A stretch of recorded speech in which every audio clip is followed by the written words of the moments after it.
Welcome back to our channel. Today it's all about smart living on a small income. Get set for 21 tips to help you make the most on a tight budget, whether before retirement or in retirement. We'll be right back.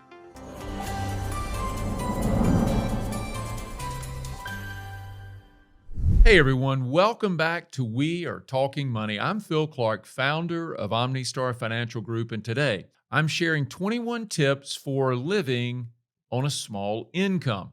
And best of all, you don't have to sacrifice a great lifestyle. Before we get started, don't forget to subscribe to our channel so you never miss an episode of great financial tips and advice.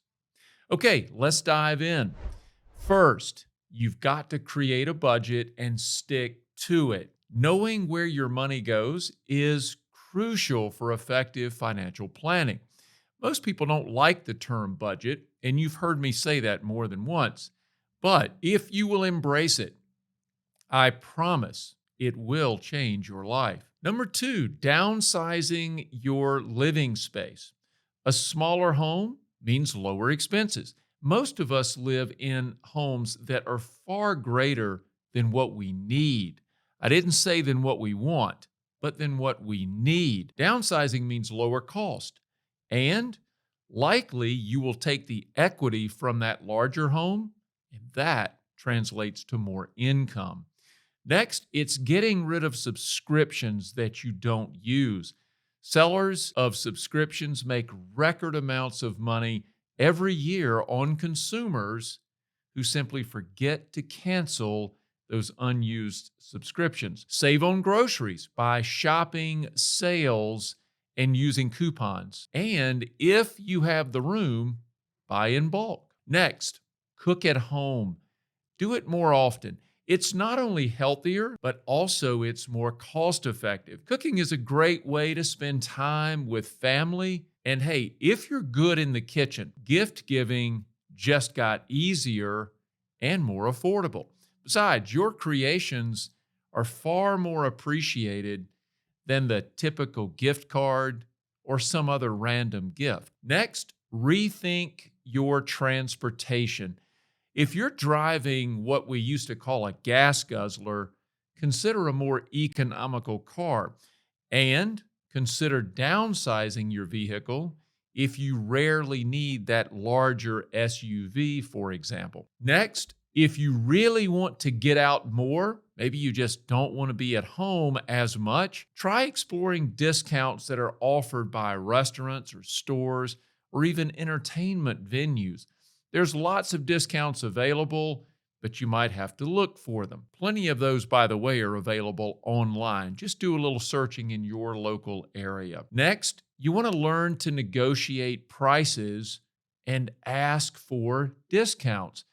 Believe it or not, many businesses are willing to lower prices for loyal customers. And sometimes, simply because someone asks, they'll lower the price.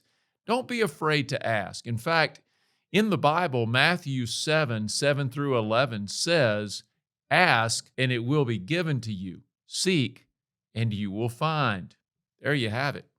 Okay, next, this one might be a little sensitive, but cable television and internet, very expensive, especially when you add services along the way. I speak, of course, of premium channel packages. Explore more affordable streaming options for your entertainment. Many of you don't watch enough television to justify the high cost of cable. Are you a reader? Well, here's an easy one. I love to read, but I can tell you that books and even online book subscriptions like Amazon, they can add up quickly. Try something that is considered old school, the library. Use your library card to borrow books, movies, and even digital content free. Next, review your insurance policies. Do it regularly to ensure that you have the right coverage at the right price. Now, I'm not talking simply about your homeowner's insurance. I'm talking about home, car, any type of liability coverage, life insurance, health insurance, you name it. Insurance comes with a lot of premium, and the more you review it, the more likely you are to find savings. Now, you want to utilize community resources for free or low-cost services for things like healthcare or fitness or even social activities. Next, stay physically active. That will reduce healthcare costs in the long run. Avoid unnecessary bank fees by using mobile banking apps and online bill payment. These things generally come with no cost, but they're often missed. Next, consider sharing household expenses with a roommate or a housemate. Now, of course, this is for those of you that are single. Perhaps a married couple may not find this very appealing. Next, repair and maintain your belongings instead of always buying new. Of course, the retailers want you to buy new, but many times we have items that can be repaired. Be proactive about energy efficiency to reduce those utility bills. Then let's explore volunteer opportunities that offer perks such as free meals or discounts. Next on our list is opting for free or low-cost hobbies, activities such as walking, running, reading, or crafting. Lots of things on the list, and all of them can help you save money. Now, consider surrounding yourself with a supportive network of friends who understand your financial goals. Those that understand them and the people that will help support those financial goals are the very folks that you want to be hanging around with as much as possible. Let's watch out for those perceived bad habits.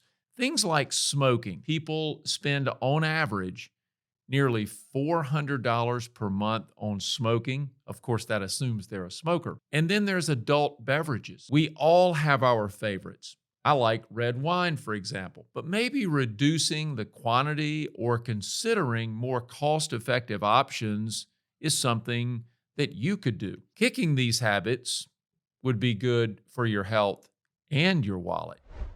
So, there you have it. Very quickly, 21 ways to live on a small income. Living well on a small income, whether before retirement or in retirement, it is possible, but you have to make smart choices and utilize careful planning. I hope this video has inspired you to review your budget and take action on wiping away those unnecessary expenses. Make sure you subscribe to our channel for more valuable tips and advice, and I'll see you next time on We're Talking Money. Thanks for joining us on We're Talking Money. Be sure to visit us at omnistarfinancial.com, where you can learn more about how we provide value to our clients. Subscribe to the show and our newsletters, and drop us a line with topic suggestions for upcoming shows. If you enjoyed the show, we would appreciate you passing it on to a friend and providing a rating on iTunes. This podcast is a publication of OmniStar Financial Group. The content is developed from sources believed to be reliable and accurate with all information. The information in this material is not intended as tax or legal advice and may not be used for the purpose of avoiding any federal tax penalties. Please consult legal or tax professionals for specific information regarding your individual situation. The opinions expressed and material provided are for general information and should not be considered a solicitation for the purchase or sale of any security or service provided by OmniStar. All expressions of opinion reflect that of the authors and are subject to change. Any distribution, use, or copying of this podcast, other than the intended recipients, is prohibited.